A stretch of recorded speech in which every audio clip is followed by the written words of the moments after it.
Voilà une semaine que mes horloges n'en font qu'à leur tête. Celle sur mon mur s'est arrêtée d'indiquer l'heure, malgré un tic-tac qui perdure, et ma montre, quant à elle, est devenue folle.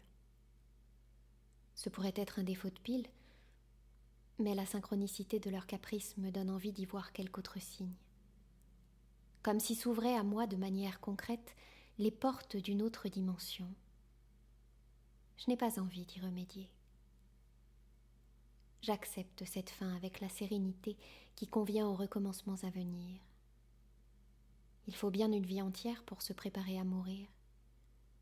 Je ne suis pas au bout de la mienne.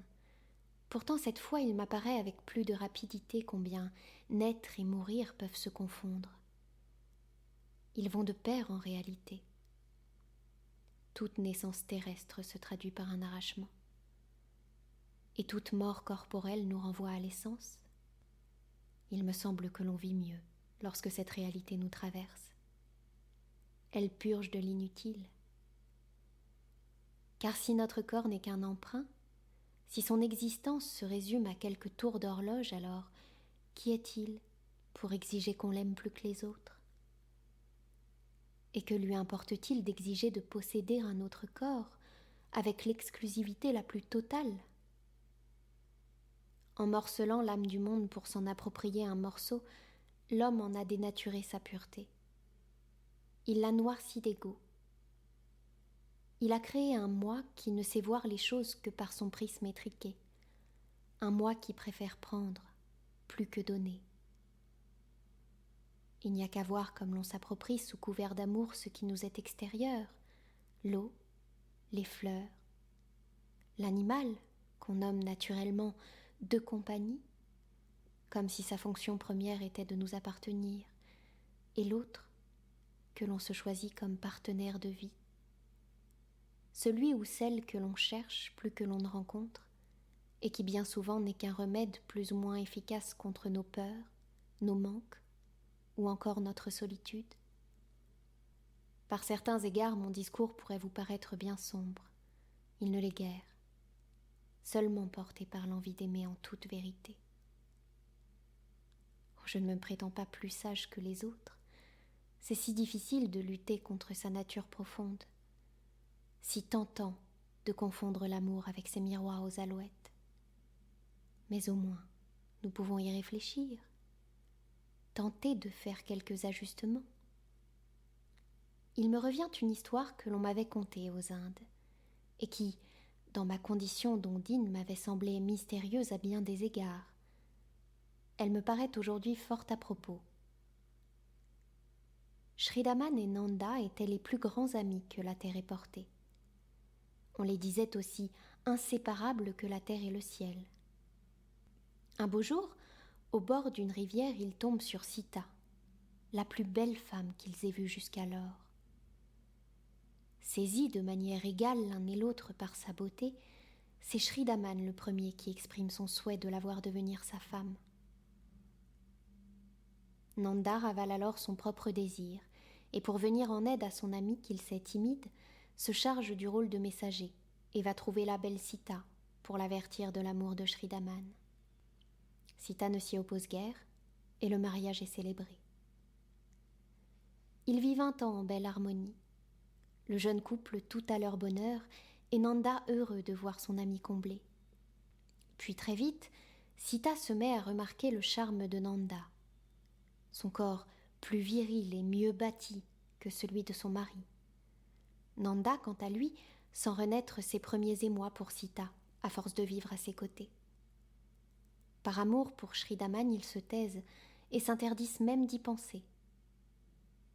Mais la mélancolie s'installe, au-delà de leur piété.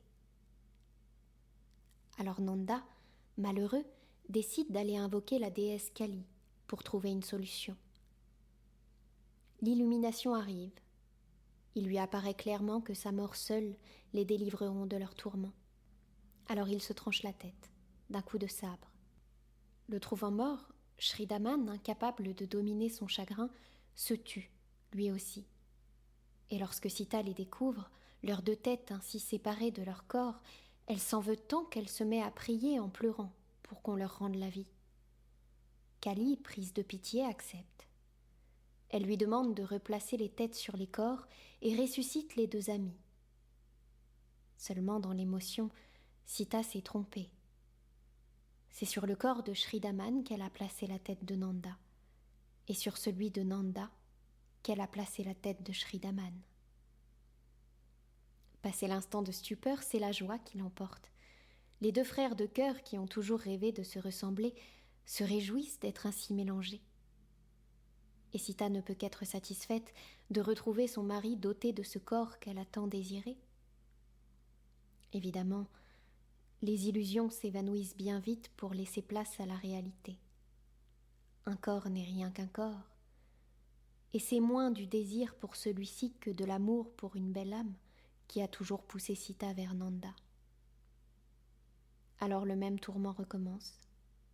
C'est Shri Daman, cette fois, qui le premier décide de se supprimer face à cette fatalité, pour que les deux personnes les plus chères à son cœur puissent vivre leur amour.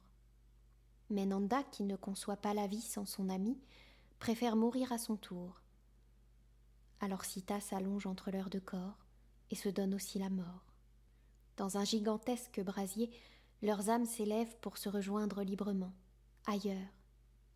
N'y avait-il que la mort pour les apaiser ? L'amour ne les portait-il pas suffisamment pour accepter de se défaire et de s'unir autrement ? Puisque l'amitié, plus forte que tout, les maintenait ensemble, quoi qu'il puisse advenir. Voilà en substance les questions que l'ondine que j'étais s'était alors posées. Voilà, en substance, les questions qu'au fond de moi je me pose toujours. Puisqu'un corps n'est qu'un corps, Shri Daman ne pouvait-il pas accepter simplement que celle qu'il aime puisse conserver sa liberté, en aimer un autre ? Ne pouvait-il pas simplement demeurer heureux tous les trois, jusqu'à ce que la mort vienne d'elle-même les sortir de leurs trois corps, pour rendre leurs âmes à celles du monde ? Car on a beau retourner l'histoire de toutes les manières, il n'empêche que Shri Daman, Nanda, Sita et nous tous ne faisons qu'un en réalité. Et que, partant de cette évidence, tout concept de possession devient obsolète, carrément contraire à l'amour. Je vous imagine sourire, vous dire que la théorie et la pratique, ce n'est pas du tout la même chose, qu'il est franchement fantasque de penser de cette façon. Mais vous conviendrez qu'il n'y a rien de fantasque à dire que les histoires d'amour se terminent, et qu'elles seraient sans doute plus vraies, plus douces, plus durables, si nous les vivions conscients que nous n'appartenons qu'à nous-mêmes, ou bien à l'univers, mais jamais à un seul être.